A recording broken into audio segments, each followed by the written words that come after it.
And why must we have a country that when the president speaks, we are clarifying every time? That's just it. So as regards that video, you're factually incorrect. It was a clarification that you were bringing forward. I'm not factually incorrect. You factually did not hear me correctly. I stated properly. No, let me speak. No, we can't argue. I stated properly. If you can calm down and listen to me. Yes. We played a video here. Yeah. And the video said corruption is gone. The next day, I came on this set to present the clarification from the federal government. And I stated to you, what is wrong with making a statement and going back to correct it? And you said that we cannot keep making statements and correct. Let's begin what's trending.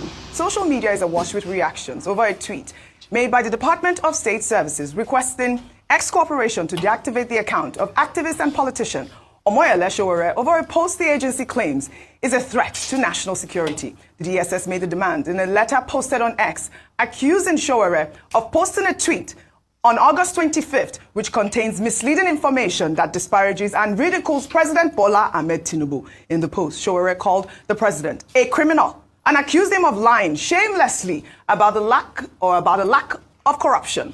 The DSS claims that Sowore's tweet has caused widespread condemnation and could lead to public protests, threatening national security and damaging the country's reputation. The agency also argued that Sowore's post violates several Nigerian laws, including the Criminal Code Act and the Cybercrimes Act, which prohibit false information, hate speech, and online harassment. And I'll read a part of the DSS tweets they wrote on X. It is pertinent to bring to your knowledge that under the Nigerian law, these quoted tweets, words, constitute offense punishable in Section 51 of the Criminal Code Act Cap 77 laws of the Federation of Nigeria, which prohibits publication of false information, and Section 19, 22, and 24 of the Cyber Crimes Act 2025, which prohibits and makes it an offense to spread fake news or publishing content that is deliberately misleading or deceptive, posting content that is rude, vulgar,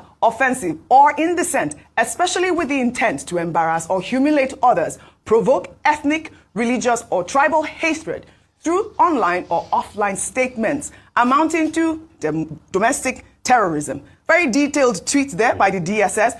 However, in a show of defiance, activist Omoyele Sowore vowed not to delete his controversial tweet.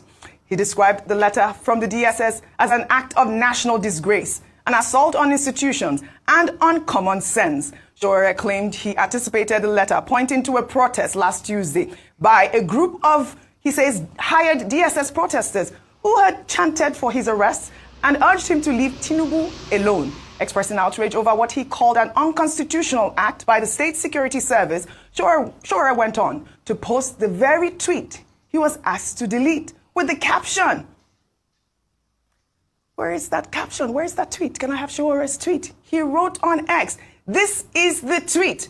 This morning, X, formerly Twitter, officially contacted me about the despicable threat letter they received from the lawless official DSS over my tweet below on Tinubu. One option I will not be taking is deleting that tweet.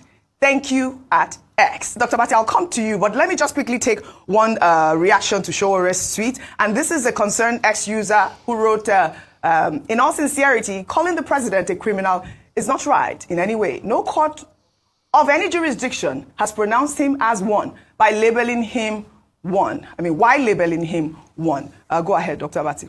Okay, two ways to look at this. From the perspective of government, the concern of the Department of State Security is that we have a law in place, the Criminal Code, the very controversial Cyber Security Act, Sections 18, 22, and 24. Section 24 being the most controversial, particularly as it has been applied by the police. And the DSS is saying, under the laws of our country, we do not allow hate speech or cyberbullying, which will amount to domestic terrorism. And that they, in their own consideration, think that Sowore calling the president of Nigeria a criminal when he has not been so declared by a court of law is beyond the pale. And that was why they wrote to X, managers of X, to say, delete that particular tweet and, in fact, suspend his account. Now, the X managers, following due process, contacted him and gave him the information. But how was this